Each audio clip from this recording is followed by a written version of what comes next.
기독교 신앙의 세 가지 요소라고 하면 오늘 설교 제목인 믿음, 사랑, 소망이 떠오르실 겁니다. 사실 믿음, 사랑, 소망보다 믿음, 소망, 사랑 순서가 더 익숙하실 텐데 아주 유명한 말씀인 고린도전서 13장 13절 말씀의 영향 때문일 겁니다. 그런즉 믿음, 소망, 사랑 이 세 가지는 항상 있을 것인데 그 중에 제일은 사랑이다. 이 말씀이 있는 고린도전서 13장은 사랑장이라고 알려진 말씀이죠. 그래서 사랑에 대해서 자세히 설명하고 또 강조하시느라 사랑이 가장 뒤에 강조되어서 언급이 되는데요. 오늘 본문 말씀을 보면 믿음, 사랑, 소망 순으로 언급됩니다. 데살로니가 전서는 바울이 데살로니가 교회에 보내는 서신서인데요. 데살로니가 교회의 신앙에 대해서 칭찬을 합니다. 그 신앙의 내용에 대해서 믿음, 사랑, 소망 순으로 설명을 하고 있습니다. 그래서 오늘은 우리가 익숙한 믿음, 소망, 사랑 순서가 아니라 데살로니가 전서에 나오는 것처럼 믿음, 사랑, 소망 순서로 기독교 신앙의 이 세 가지 요소에 대해서 말씀을 나눠보려고 합니다. 신앙의 세 가지 요소, 믿음, 사랑, 소망이란 무엇일까요? 첫째로 믿음은 역사입니다. 데살로니가 전서에서는 그냥 믿음이라고 하지 않고 믿음의 역사라고 말씀합니다. 여기서 역사는요, 우리가 생각하는 어떤 현상이나 사물 또는 인류 사회가 변화해 온 자취나 기록 등을 말하는 그 역사가 아니라 한자로 부역역에 일사자를 써서 교회에서 주로 하나님의 일하심을 뜻할 때 쓰는 그 역사예요. 그러니까 믿음의 역사라는 말은 믿음은 하나님께서 하시는 일이라는 겁니다. 데살로니가전서 1장 5절에서 7절 같이 볼까요? 이는 우리 복음이 너희에게 말로만 이른 것이 아니라 또한 능력과 성령과 큰 확신으로 된 것임이라. 또 너희는 많은 환난 가운데서 성령의 기쁨으로 말씀을 받아 우리와 주를 본받는 자가 되었으니 그러므로 너희가 마게도냐와 아가야에 있는 모든 믿는 자의 본이 되었느니라. 믿음에 대해서 설명을 하는데 이 사도 바울이 데살로니가에 하나님의 말씀, 복음을 전했는데 하나님의 말씀이 그저 말로 전해지게 된 것이 아니라 성령의 능력과 기쁨으로 사람들이 그 말씀을 받았다라고 설명하고 있습니다. 그렇기 때문에 성령의 역사가 있었기 때문에 하나님의 일하심이 있었기 때문에 믿는 자들의 본이 될 수가 있었어요. 그러니까 믿음은 하나님께서 일하시는 겁니다. 하나님께로부터 오는 겁니다. 우리는 믿음으로 구원을 받는다고 하잖아요. 예수님이 우리를 구원해 주신다는 사실, 그것이 복음입니다. 그리고 이 복음을 믿기만 하면 구원을 받습니다. 그런데 이 믿음은요, 우리가 갖고 싶다고 가질 수 있는 것이 아니라 절대적으로 하나님의 주권 아래에 있습니다. 우리 가운데 성령 하나님이 역사를 하셔야지 우리가 하나님의 말씀을 깨닫고 받아들이고 믿을 수가 있는 거예요. 성령님이 역사하시지 않으면, 하나님이 일하시지 않으면 우리가 아무리 성경을 많이 읽어도, 아무리 성경을 지식적으로 잘 안다고 해도, 아무리 많은 목사님들의 좋은 훌륭한 설교를 많이 듣는다고 해도 믿음의 역사는 일어나지가 않습니다. 그래서 청교도 신학자였던 토마스 구딘이라는 분은 이 믿음에 대해서 믿음은 아무것도 아닌 은사다라고 설명했습니다. 믿음 자체가 아무것도 아니라는 것이 아니라 우리가 가진 이 믿음이라는 은사에 대해서 우리는 자랑할 것이 아무것도 없다는 거예요. 그저 하나님께 은혜로 받은 것이기 때문에 우리는 믿음이라는 은사가 있지만 그 믿음으로 인해서 구원을 받지만 사실은 아무것도 아닌, 내가 아무것도 한 것이 없는 은사라는 거죠. 믿음으로 구원을 받는 것이 오직 하나님의 역사라는 것을 예수님께서도 아주 분명하게 가르쳐 주셨습니다. 마가복음 10장 25절에서 27절 같이 한번 읽어볼까요? 낙타가 바늘기로 나가는 것이 부자가 하나님의 나라에 들어가는 것보다 쉬우니라 하시니 제자들이 매우 놀라 서로 말하되 그런즉 누가 구원을 얻을 수 있는가 하니 예수께서 그들을 보시며 이르시되 사람으로는 할 수 없으되 하나님으로는 그렇지 아니하니 하나님으로서는 다 하실 수 있느니라. 낙타가 바늘기로 들어갈 수가 없잖아요. 그러니까 부자는 다 지옥 갈 거야 이 말이 아니라 하나님께서 하신다는 거예요. 하나님으로부터 믿음이 주어진다면, 하나님께서 일하신다면 그 어느 누구도, 그렇게 구원을 받기 힘든 부자조차도 구원을 받을 수 있다는 겁니다. 우리가 아무것도 할 수 없는 이 믿음이라는 은사가 사실은 엄청난 믿음의 역사를 만들어냅니다. 이 믿음을 통해서, 내가 아무것도 한 것이 없는 이 믿음을 통해서 내가 변화되고 내 삶이 실제로 바뀌게 됩니다. 왜냐하면 그 믿음의 내용이, 우리가 하나님이 주신 이 믿음을 통해 받아들이는 그 내용이 예수 그리스도이기 때문입니다. 하나님이 나에게 믿음을 주신다는 것은요, 내가 예수 그리스도를 영접하는 것, 예수님을 내 안에 맞아들이는 겁니다. 갈라디아서 2장 20절 같이 한번 읽어볼까요? 그런즉 이제는 내가 사는 것이 아니요 오직 내 안에 그리스도께서 사시는 것이라. 이제 내가 육체 가운데 사는 것은 나를 사랑하사 나를 위하여 자기 자신을 버리신 하나님의 아들을 믿는 믿음 안에서 사는 것이라. 믿음의 역사로 우리는 예수 그리스도를 영접하고 이제는 그 믿음 안에서 살기 때문에 내가 사는 것이 아니요 예수 그리스도로 살아가는 겁니다. 데살로니가 교회 성도들도 이 믿음으로 인해서 그들의 삶이 완전히 달라졌어요. 1장 9절 10절입니다. 너희가 어떻게 우상을 버리고 하나님께로 돌아와서 살아계시고 참되신 하나님을 섬기는지와 또 죽은 자들 가운데서 다시 살리신 그의 아들이 하늘로부터 강림하실 것을 너희가 어떻게 기다리는지를 말하니 이는 장래의 노하심에서 우리를 건지시는 예수시니라.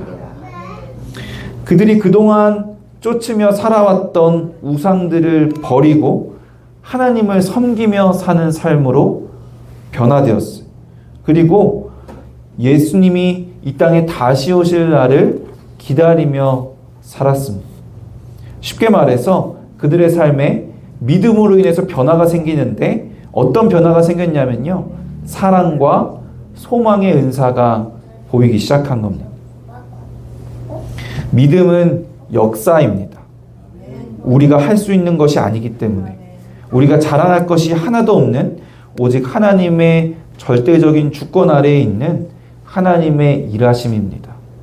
그런데 하나님이 일하실 때, 우리에게 예수 그리스도를 믿는 믿음을 주실 때 우리의 존재와 우리의 삶이 완전히 변화되는 그런 새로운 역사가 일어납니다.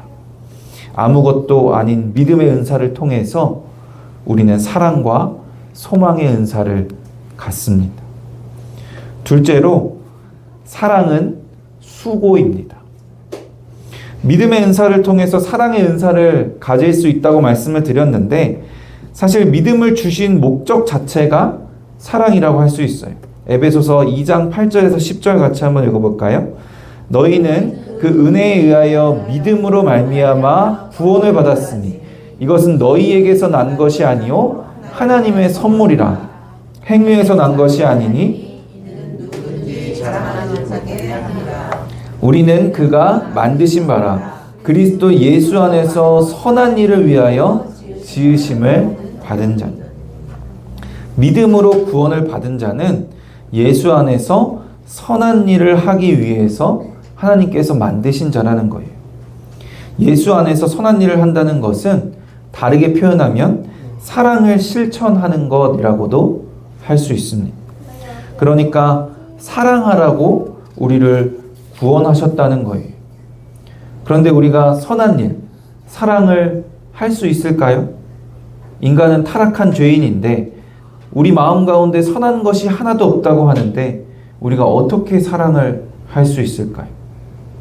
우리는 할 수 없지만 하나님께서 할 수 있는 능력을 또 주셨어요. 하나님께서 우리에게 믿음을 주시면 예수님을 영접하는 것이라고 했잖아요. 믿음을 통해 우리에게 예수님을 주셨는데 그 예수님을 통해서 우리는 구원을 받고 그 예수님을 통해서 우리는 선한 일을 할 수 있는 능력을 또한 받은 겁니다. 고린도후서 5장 17절 같이 한번 읽어볼까요? 그런즉 누구든지 그리스도 안에 있으면 새로운 피조물이라. 이전 것은 지나갔으니 보라 새 것이 되었도다. 믿음으로 예수님을 영접한 자는 완전히 새로운 자로 거듭나는 겁니다. 다시 태어나는 거예요. 그래서 조금씩 예수님을 닮아가게 되는데 그것을 우리가 신학적인 용어로 성화라고 하죠. 어렵게 말해서 우리가 성화라고 하는 거지 쉽게 생각하면요. 예수님을 만나면 선한 일, 사랑하는 삶을 살게 된다는 것, 그게 바로 성화라는 거예요. 우리가 이 성화의 삶을 살아가면서 기억해야 될 것은 그렇다고 해서 이 성화의 삶, 사랑하는 것이 마냥 쉬운 일은 아니라는 거예요. 이 땅에 있는 동안은 여전히 우리는 완전히 거듭난 것은 아니고요. 여전히 인간은 죄인의 모습이 있기 때문에 사랑하는 것이, 예수님을 닮은 삶을 사는 것이 참 어렵습니다. 그래서 오늘 본문 말씀에서도 사랑을 수고라고 표현하는 것 같아요. 그런데 사랑을 수고라고 표현하는 것은요, 그저 어렵기 때문이 아니라 사랑은 헌신하는 것이기 때문에 그렇습니다. 예수님이 말씀하시는 사랑은 아무런 조건 없이, 아무 보상을 바라지 않고 그저 헌신하는 것. 예수님이 우리에게 그러셨던 것처럼 모든 것을 내어주는 그 헌신, 수고하는 것을 뜻합니다. 사랑에 대해서는 늘 부부관계를 예로 드는 것이 제일 좋은 것 같아요. 사실 부모가 자녀를 사랑하는 것보다 둘이 하나가 되어야 하는 부부가 서로를 사랑하는 것이 더 중요합니다. 그런데 부부가 서로 사랑하는 것이 쉽나요? 엄청 수고롭습니다. 사랑은커녕 서로 남보다 못한 원수 같은 존재가 되기도 합니다. 그래서 막 정 때문에 사는 거다, 자식들 때문에 참고 산다, 이런 표현들이 많죠. 그 이유가 사랑이 수고라는 것을 잘 몰라서 그런 것 같아요.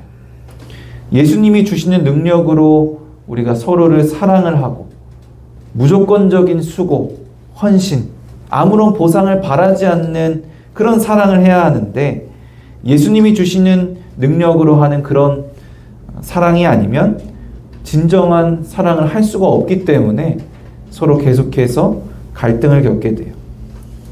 예수님이 주시는 능력으로 하는 사랑이 아니면, 다시 말해서 믿음이 없는 사람의 사랑은 진정한 사랑이 될 수 없습니다. 그저 사랑을 흉내내는 것에 지나지 않아요. 그래서 세상 사람들은 뭐 사랑이 3년이면 끝난다 이렇게 말을 하잖아요. 그것은 진정한 사랑이 무엇인지 몰라서 그래요. 하나님이 사람을 혼자 두시지 않고 남과 여를 만드시고 부부가 되게 하신 것은 서로 아무 조건 없이 어떤 보상도 바라지 않고 온전히 헌신하라고, 서로 사랑의 수고를 하라는 것이에요. 그런데 우리는 그런 사랑의 수고를 하지 않습니다. 우리가 부부관계 가운데 갈등을 겪을 때 제일 많이 하는 소리들이 있죠. 내가 이렇게 하는데 너는 왜 이 정도도 안 하냐, 이런 말을 많이 해요. 내가 이만큼 했으니까 너는 적어도 이만큼은 해야지. 우리가 예수님이 주시는 능력으로 사랑을 하지 않으면 이렇게 싸울 수밖에 없고 부부는 원수같이 될 수밖에 없습니다. 예수님이 주시는 능력으로 예수님이 우리를 사랑하셨듯이 아무 조건 없는, 아무 보상을 바라지 않는 사랑의 수고, 헌신을 해야 합니다. 부부관계를 통해서 사랑을 하고 서로 헌신하게 하시는 것은요, 하나님을 사랑하는 것을 훈련시키기 위한 일인 것 같아요. 남편은 예수님이 교회를 사랑하듯 아내를 사랑하라고 하시잖아요. 또 아내는 교회가 예수님께 순종하듯이 남편에게 순종하며 사랑하라고 하시잖아요.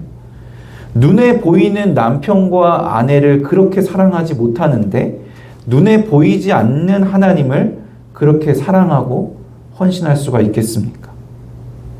하나님을 사랑하고 하나님께 헌신한다고 하면서 하나님이 주신 나의 남편과 아내를 하나님의 명령대로 사랑하고 서로를 위해 헌신하지 못한다면 정말로 하나님을 사랑하고 하나님께 헌신하는 것이라고 할 수 있을까요? 부부 관계를 통해 사랑을 훈련하고 하나님을 사랑하고 하나님께 헌신해야 하고요. 또 이웃에게까지도 그래야 합니다. 그래서 사랑은 수고입니다. 참 수고롭지만 그 사랑 참 어렵지만 우리에게 믿음을 주신 이유 자체가 우리를 구원하시고 이 땅에 살아가시게 한 이유 자체가 사랑이기 때문에 예수님을 영접하고 완전한 새로운 존재가 된 우리는 예수님이 주시는 능력으로 사랑의 수고를 해야 합니다. 셋째로 소망은 인내입니다. 믿음으로 구원을 받았지만 사랑의 수고만 하는 삶은 참 힘들겠죠. 그런데 이 힘든 수고로운 삶을 버티게 하는 은사 또한 우리에게 허락해 주셨어요. 바로 소망입니다. 소망은 수고로운 삶을 버틸 수 있도록 인내하게 해줍니다. 오늘 본문을 보면요. 이 소망은 어떤 소망이냐면 예수 그리스도에 대한 소망입니다. 예수 그리스도에 대한 소망은 어떤 것이든 감당할 수 있게 하는, 어떤 것이든 인내할 수 있게 하는 엄청난 능력이 있어요. 데살로니가전서 4장 13절 14절을 제가 읽어드리겠습니다. 형제들아 자는 자들에 관하여는 너희가 알지 못함을 우리가 원하지 아니하노니 이는 소망 없는 다른 이와 같이 슬퍼하지 않게 하려 함이라. 우리가 예수께서 죽으셨다가 다시 살아나심을 믿을진데 이와 같이 예수 안에서 자는 자들도 하나님이 그와 함께 데리고 오시리라. 소망에 대해서 설명을 하시면서 그 시작에 가장 먼저 죽음을 소망으로 인내할 수 있다는 것을 알려주고 계셔요. 우리가 가장 두려워하는 것이 결국 죽음이잖아요. 나의 죽음도 두렵고 사랑하는 사람들의 죽음도 참 두렵습니다. 그 두려운 죽음조차도 우리에게는 소망이 있기 때문에 인내할 수 있다는 거예요. 예수님께서 죽음을 이기시고 부활하셨기 때문에 그를 믿는 자마다 예수님처럼 부활할 것이기 때문에 그리고 영원한 생명으로 하나님 나라에서 영원한 복을 누리며 살 것이기 때문에 그 소망이 있으니까 이 땅에서의 잠깐의 수고와 아픔과 슬픔과 이별은 인내할 수 있다는 겁니다. 죽고 사는 문제가 아니면 별로 큰 문제가 아니라는 말이 있잖아요. 결국 죽음만이 정말 큰 문제다라는 말인데 그 죽음의 문제가 해결된 사람에게 무서울 것이 뭐가 있겠습니까? 이미 우리에게 승리가 보장되어 있기 때문에 우리는 소망의 인내를 할 수 있는 겁니다. 우리 신앙의 세 가지 요소, 믿음의 역사, 사랑의 수고, 소망의 인내를 잘 기억하시기 바랍니다. 믿음과 사랑과 소망의 단계를 잘 구별하고 믿음, 사랑, 소망의 균형을 이루는 것이 우리가 건강한 신앙생활을 하는 데 큰 유익이 됩니다. 그리고 이 믿음, 사랑, 소망의 핵심은 결국에 예수 그리스도라는 것을 기억하시기 바랍니다. 믿음의 역사를 통해서 예수 그리스도를 우리에게 주셨어요. 그리고 예수 그리스도를 통해 사랑의 수고를 할 수 있는 능력을 주셨습니다. 그리고 예수 그리스도에 대한 소망으로 우리를 인내하게 하셨습니다.